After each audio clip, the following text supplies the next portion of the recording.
Enterprise is not enterprise AI. कहीं ये बात है, मतलब कोई जनरल एआई टूल्स जो हैं वो इंटरप्राइज में does not constitute enterprise AI. तो फिर इंटरप्राइज एआई होता क्या है, और उसमें फिर क्या क्या इंपॉर्टेंट लेयर हैं, कैसे उसमें डिफरेंट लेयर्स ऑपरेट करती हैं, वो चाहे डिसीजन लेयर हो, गवर्नेंस लेयर हो, फिनेंस की लेयर हो, या इंटेलिजेंस की लेयर हो।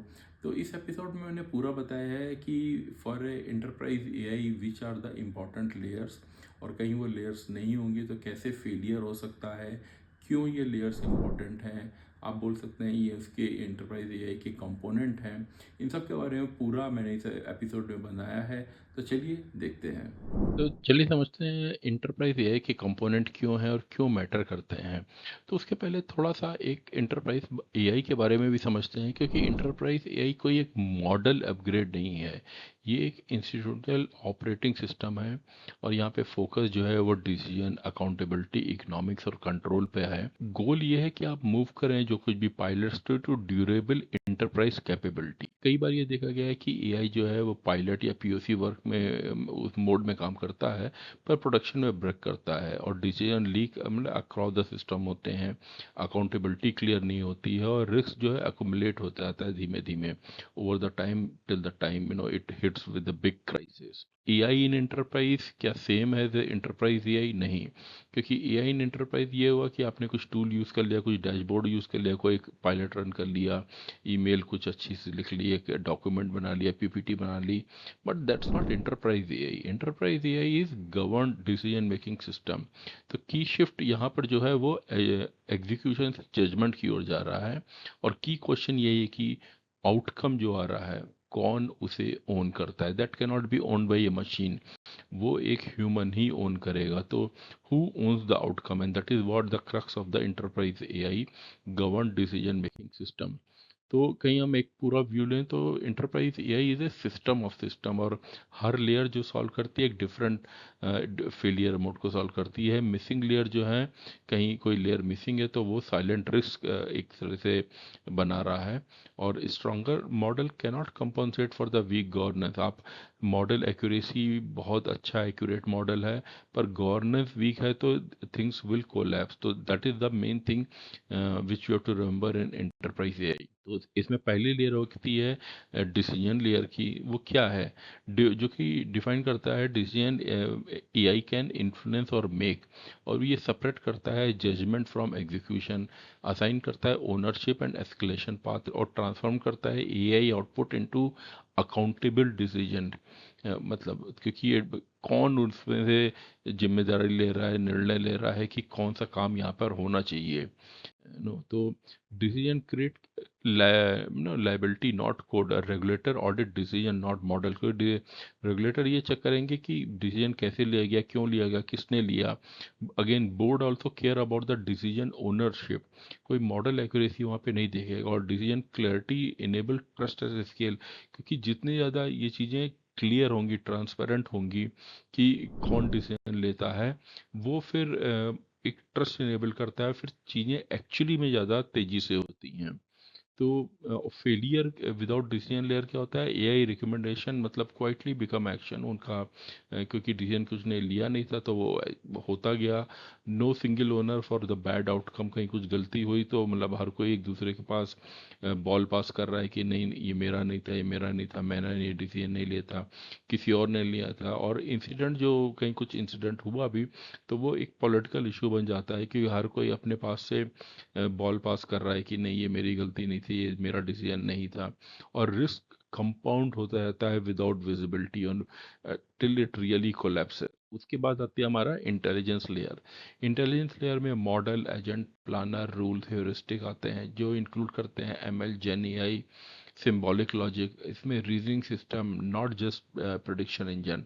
और ये डिज़ाइन क्या है? फॉर बाउंडेड इंटेलिजेंस के लिए, क्योंकि enterprise need reliable not maximal intelligence, and that is a very की पॉइंट। रिलायबिलिटी बहुत इंपॉर्टेंट चीज़ है। बहुत बड़ा अच्छा इंटेलिजेंस सिस्टम है, बहुत एक्यूरेट मॉडल है, बट वो रिलायबल नहीं है। तो फिर it's not good for enterprises. और मॉडल मस्ट बी रिप्लेसेबल, क्योंकि आप किसी एक वेंडर के साथ लॉक इन नहीं होना चाहते। रीजनिंग मस्ट बी एक्सप्लेनेबल, जो भी उसने रीजन करके निकाला है वो कोई उसे एक्सप्लेन कर सके। और फेलियर जो है उसे पहले से ही एंटिसिपेट करके समझ कर और कैसे उसे कंटेन कर सकते हैं, ये बहुत इंपॉर्टेंट होता है। And that is what is the intelligence layer is. और कहीं ये नहीं होगा तो हेलुसिनेशन इंटर करेंगे वर्कफ्लो में। मॉडल अपग्रेड जो है ब्रेक करेगा डाउन स्ट्रीम लॉजिक। कोई सेपरेशन नहीं रहेगा बिटवीन रीजनिंग एंड एक्शन, क्योंकि इंटेलिजेंस लेयर थी नहीं तो क्या रीजनिंग हुई क्या एक्शन हुआ किसी ने देखा भी नहीं है। And confident wrongness in the production आप वहाँ पे देखेंगे। फिर इसके बाद आता है हमारा डेटा एंड नॉलेज लेयर, जिसमें ऑपरेशनल डेटा होता है जैसे ट्रांजैक्शन इवेंट। फिर इंस्टीट्यूशन नॉलेज जैसे पॉलिसीज और मैनुअल वहाँ के क्या है, regulation, contract, compliance related, and again legal consent, and context with authority, not just data। और ये लेयर क्यों इंपॉर्टेंट है, वाई नॉलेज लेयर, क्योंकि इंटरप्राइज जो रन करते हैं on the rules and exception and the policies, तो करेक्ट आंसर डिपेंड करता है ऑन द पॉलिसी कॉन्टेक्स्ट। उस कॉन्टेक्स्ट में मतलब क्या जरूरी है, क्योंकि वो हो सकता है पॉलिसी किसी एक ज्योग्राफी की हो, एक कंट्री की हो, एक स्टेट की हो। उस कंपनी की पॉलिसी अलग अलग कंट्रीज के लिए शायद अलग होगी टू एडर टू द मतलब उस कंट्री के जो कुछ भी रूल्स हैं। तो ये नॉलेज है इसका बहुत इंपॉर्टेंट हो जाती है। AI must know what applies and just not what exist, मतलब कैसे उसे अप्लाई करना है। And authoritative grounding enables audit. और कहीं ये नॉलेज लेयर नहीं है तो फिर मॉडल अपना कुछ आंसर इन्वर्ट करेगा, पॉलिसी इग्नोर हो जाएगी, अप्लाई या ठीक से अप्लाई नहीं होगी, और फिर वो नॉलेज पुरानी होती जाएगी, स्टेल। तो मतलब ऑडिट में आपको बहुत चैलेंजेस आएंगे, कॉम्प्लायंस रिस्क आपका बहुत बढ़ जाएगा। फिर उसके बाद आता है हमारा एग्जीक्यूशन लेयर। तो system AI can act upon, जो मतलब ये एग्जीक्यूशन लेयर है जिसमें system AI can act upon, जिसमें एपीआई हो गया, वर्कफ्लो हो गया, ट्रांजैक्शन हो गया। This is the boundary between advice and action. तो मतलब एक एडवाइस तो कुछ होती गई जो आपने थ्रू वेरियस लेयर निकाला, अब उसे एक्शन कैसे लेना है, which is through API, workflow, transaction, which is a control and observable execution, जो कंट्रोल्ड वे में होता है। और एक्शन क्रिएट करता है इरिवर्सिबल कॉन्सिक्वेंसेस, क्योंकि एक्शन हो गया, आपने कस्टमर को मतलब उसके ऊपर एक एक्शन लिया है। लेट्स से फॉर कहीं बैंकिंग का मैं एग्जांपल लूँ तो आपने कहीं उसका कुछ एनपीए जो कुछ भी था उसका एक ईआई ने डिसाइड कर दिया और उसे एक हाई रिस्क कस्टमर मार्क कर दिया। तो ये एक इरिवर्सिबल कॉन्सिक्वेंस है, इन द सेंस आपका एक बार आपने कर दिया है, कहीं वो गलत हो गया है तो रेपुटेशन एट रिस्क। तो execution must be reversible wherever possible. Blast radius must be contain, मतलब क्या क्या इम्पैक्ट हो सकता है वो बहुत ही डिफाइंड और कंटेन होना चाहिए।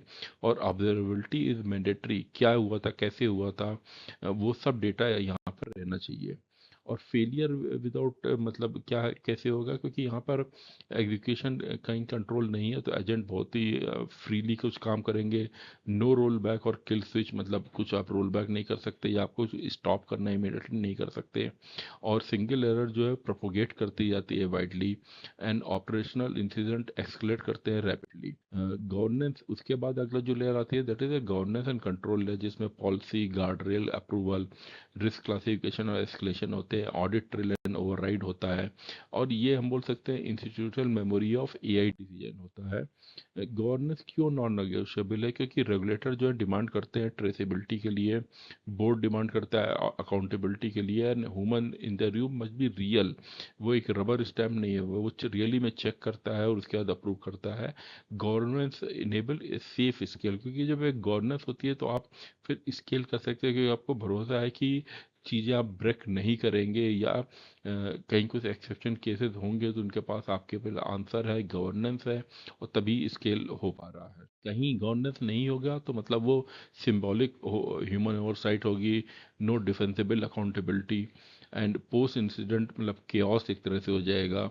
और लीगल एंड रेपुटेशनल डैमेज, मतलब जो कि काफ़ी मैं बोलूँगा क्रिटिकल है, क्योंकि कहीं रेपुटेशनल डैमेज हो गई आपकी इंस्टीट्यूशन की, आपकी इंटरप्राइज की, तो प्रॉब्लम है। तो लीगल एंड रेपुटेशनल डैमेज यहाँ पर आता है। हमारी अगली लेयर होती है इकोनॉमिक एंड सस्टेनेबिलिटी लेयर। ये कॉस्ट ट्रैक करती है across model and agent. Value relation measurement होता है, रीयूज ऑफ इंटेलिजेंस यहाँ पे होता है, और फिनॉप्स फॉर एआई डिसीजन यहाँ पे होता है। सक्सेसफुल एआई इंक्रीजेज, कहीं आपका जो एआई लगाया है वो ठीक से काम कर रहा है तो लोग ज़्यादा यूज़ करेंगे, तो यूसेज इंक्रीज से अगेन क्या होगा, कॉस्ट बढ़ती जाएगी, और अनकंट्रोल कॉस्ट जो है वो मतलब आपको स्केल नहीं कर देती, क्योंकि फिर आपका बिल बहुत ज़्यादा आ जाएगा। तो somewhere you have to find a correct way to, जिससे कि ऑप्टिमाइज करें डिसीजन पर डॉलर, और ये देखना होगा can you afford it and is it reasonable, क्योंकि कई बार कॉस्ट जो है वो टोकन्स और इन सब पे डिसाइड की जाती है, which is not useful for, क्योंकि फाइनली आउटकम ये है कि क्या डिसीजन लिया गया, क्या आउटकम निकला, और उसके लिए कितना डॉलर या कितने रुपए खर्च हुए। तो वहाँ पे इकोनॉमिक्स मैटर करती है। कहीं ये इकोनॉमिक कंट्रोल नहीं होगा तो पायलट सक्सेस बिकम मतलब बजट फेलियर हो जाएगा, फिनेंस जो है वो आगे आपको बढ़ने देंगे, एक्सपेंशन नहीं हो पाएगा, और एआई जो है वो एक लाइबिलिटी की तरह लगेगा, तो प्रोग्राम में तो रुक जाएगा या शट डाउन हो जाएगा। तो how all component layer all, हमने जैसे देखा ये सभी लेयर इंटरडिपेंडेंट हैं। मतलब जैसे हमने गवर्नेंस लेयर की बात की, डिसीजन लेयर की बात की, इंटेलिजेंस लेयर की बात की, फिनेंस के फिनॉप्स की बात की, तो इंटर डिपेंडेंट है। वीकेस्ट लेयर हम बोल सकते हैं वो सबसे ज़्यादा मेच्योरिटी दिखाती है, जो कुछ भी ओवरऑल आपका सिस्टम कितना मैच्योर है, it is like as strong as your weakest link. Strong governance जो है वो बीट करेगी स्ट्रांग मॉडल को। Enterprise AI maturity systematic, that is what we have to remember. तो इंटरप्राइज एआई डायग्नोस्टिक क्वेश्चन यही है, who own the decision, can we explain the reasoning, can we stop और override it, और can we afford to scale it, मतलब क्या आप उसे आगे स्केल कर सकते हैं कि नहीं, क्योंकि गवर्नेंस नहीं है तो आप स्केल नहीं कर पाएंगे। या तो चीज़ें ब्रेक होंगी, गलत डिसीजन ले जाएंगे, या रेपुटेशन हार्म होगा, या फिर आपका जो कॉस्ट है बहुत बढ़ जाएगी। तो कैसे वो आपकी जो डिफाइंड बाउंड्री उन सबके अंदर काम करे, इसी कारण ये बहुत जरूरी चीज़ें हैं। रिमेंबर, याद रखिए कि इंटरप्राइज यही इंस्टीट्यूशनल डिज़ाइन, ये कोई टूल या प्लेटफॉर्म अपग्रेड नहीं है। Model will change but institution must endure, and you have to build it for accountability and not for hype. Accountable system आपको रखना है, क्योंकि आप रियल कस्टमर के साथ, रियल आउटकम के साथ, रियल रेपुटेशन के साथ डील कर रहे हैं, तो ये अकाउंटेबल सिस्टम होना चाहिए। एंटरप्राइज एआई के बारे में इससे एक अच्छा आइडिया लग गया होगा, कौन कौन सी इंपॉर्टेंट लेयर होती हैं। इन सब के बारे में और जानना है तो आप मेरे वेबसाइट www.raksinsingh.com पे पढ़ सकते हैं, और कमेंट सेक्शन में बताइए आप किस और टॉपिक पे चाहते हैं मैं एपिसोड बनाऊं। और ये एपिसोड अच्छा लगा तो इसे लाइक कीजिए, शेयर कीजिए, और मेरे चैनल को सब्सक्राइब कीजिए।